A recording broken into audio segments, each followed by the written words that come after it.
नमस्कार, आप देख रहे हैं बातें विशेष और कैमरे में अजय और डिजिटल विंग से दिव्या के साथ मैं हूं दिनेश। आज बात उन अफगानी नागरिकों की जो हिंदुस्तान आ रहे हैं या हिंदुस्तान पहले से आए हुए हैं।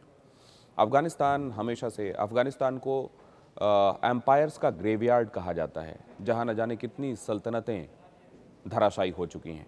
वहाँ लंबे समय तक कुछ नहीं टिकता, ऐसी अवधारणा भी है जिसमें सल्तनतें भी हैं, और जहाँ इतना स्थायित्व होगा, जाहिर है वहाँ के नागरिकों के लिए वहाँ रहना दूभर होगा। लिहाजा बहुत सारे लोग हमेशा से वहाँ से निकलकर दूसरे देशों में अपने लिए भविष्य तलाशते रहे हैं।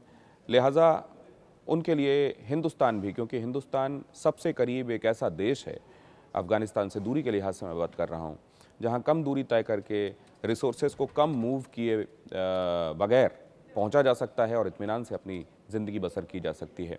यही सपना लिए बहुत सारे अफ़गानी पहले भी आते रहे, और इस समय तो स्थितियां ऐसी बन गई हैं कि अब ज़्यादातर लोग अफ़गानिस्तान से निकलकर किसी सुरक्षित जगह का रुख करना चाहते हैं, जिसमें से हिंदुस्तान उनकी पसंदीदा जगह है।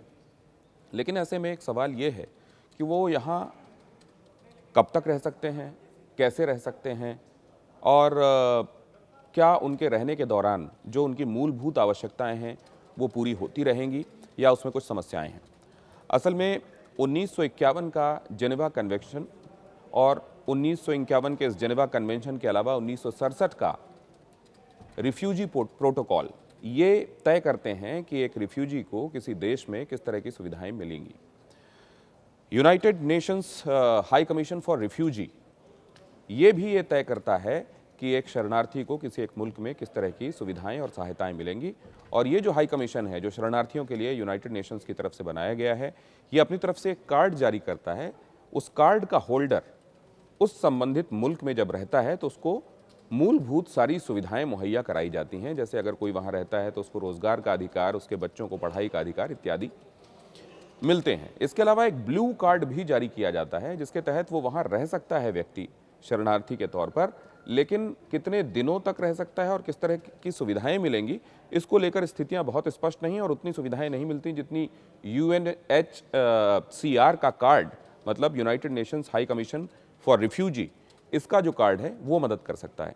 इसलिए आपने देखा कि हाल ही में बहुत सारे अफगानिस्तान से आए हुए लोगों ने, आपको ये भी बताता चलूँ कि 3 लाख के आसपास ओवरऑल शरणार्थी अलग अलग मुल्कों से आए हुए हिंदुस्तान में रह रहे हैं। इनमें से करीब करीब 21,000 अफगानी नागरिकों की संख्या है।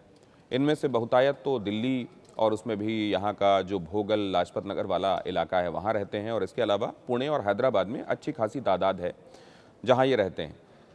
लेकिन ये जो शरणार्थी हैं, भारत ने अभी तक शरणार्थियों के लिए अभी भारत को एक स्पष्ट प्रावधान के साथ सामने आना बाकी है।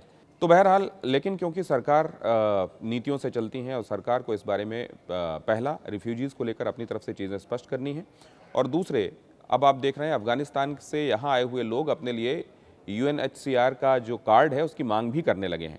अब पहले तो United Nations high commission for refugees, इसको एक निर्णय लेना है कि क्या वो ये कार्ड इनको जारी करेगा। एक्चुअली इनको अगर कार्ड जारी हो जाता है तो हिंदुस्तान अगर परमानेंट सेटलमेंट अपने यहाँ नहीं भी देता है इनको एज अ सिटीज़न, तो ये थर्ड कंट्री सेटलमेंट के लिए, मतलब किसी तीसरी कंट्री, मतलब ना हिंदुस्तान ना अफगानिस्तान बल्कि किसी तीसरे मुल्क में जाकर सेटल होने के का इनके पास एलिजिबिलिटी बन जाती है। हालांकि ये एक बड़ा सवाल है।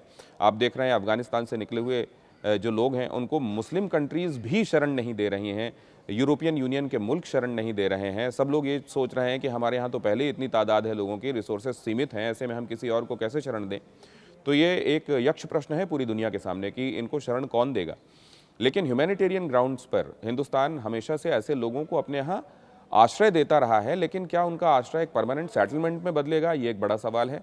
ये जो मांग हो रही है इसका एक दूसरा भी पहलू देखने की ज़रूरत है। अब आप देखिए, वहाँ से निकलने वाले ज़्यादातर जो लोग हैं, आप सोचिए एक मुस्लिम मुल्क में इस्लाम को मानने वाले महफूज महसूस नहीं कर रहे हैं, और वो दूसरे मुल्कों का रुख करना चाहते हैं, और इस्लाम को मानने वाले दूसरे मुल्क भी अपने यहाँ उनको शरण देने के लिए तैयार नहीं है। आप जानते हैं पाकिस्तान तक शरण देने के लिए तैयार नहीं है, जो बाहर निकलकर तालिबान के सामने आने पर बड़ी ताली बजा रहा है। तो ऐसे में वक्त रहते गवर्नमेंट ने हमारी CAA को लेकर जो सोचा, NRC को लेकर जो सोचा जा रहा है, वो कितना आवश्यक है, कितना प्रासंगिक है, आज के समय कितना ज़रूरी है, ये आप समझ सकते हैं। ख़ास तौर से वो लोग तो बिल्कुल समझ सकते हैं जिन्होंने एक समय में CAA को लेकर प्रोटेस्ट किया हो। अब आप देखिए किस तरीके से वहाँ जो, अगर जहाँ इस्लामिक एमिरेट्स जिसको कहा जा रहा है, वहाँ इस्लाम के मानने वाले सुरक्षित नहीं हैं, तो गैर मजहबी लोग क्या सुरक्षित रहेंगे? ऐसे लोगों को, ख़ास तौर से हिंदुओं को, सिखों को, वहाँ से वो आ सकें और यहाँ पर उनको शरण मिल सके, इस बारे में वक्त रहते सोचा गया गवर्नमेंट की तरफ से। आप चाहें तो इसके लिए गवर्नमेंट की दाद दे सकते हैं।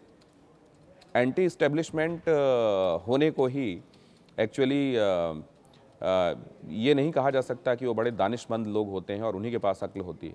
अगर इस्टेब्लिशमेंट ने, गवर्नमेंट ने भी कुछ वक्त रहते प्रीएम्प्ट किया, सोचा, अच्छा किया, तो उसकी दाद दी जानी चाहिए। सरकार की हौसला अफजाई भी होनी चाहिए। और हाँ, बातें विशेष में आपसे आज्ञा लेने से पहले आपसे एक दरखास्त, एक गुजारिश, ये वीडियोज़ मैं आपके लिए बनाता हूँ, तो ये आवश्यक है पता होना कि आप किस तरह के सब्जेक्ट्स पर, टॉपिक्स पर वीडियोज़ चाहते हैं, और अगर कोई सुझाव है तो ज़रूर दीजिएगा। कमेंट्स में इंतज़ार करूँगा, देखूँगा मैं आपने क्या लिखा है, क्या कहा है। नमस्ते।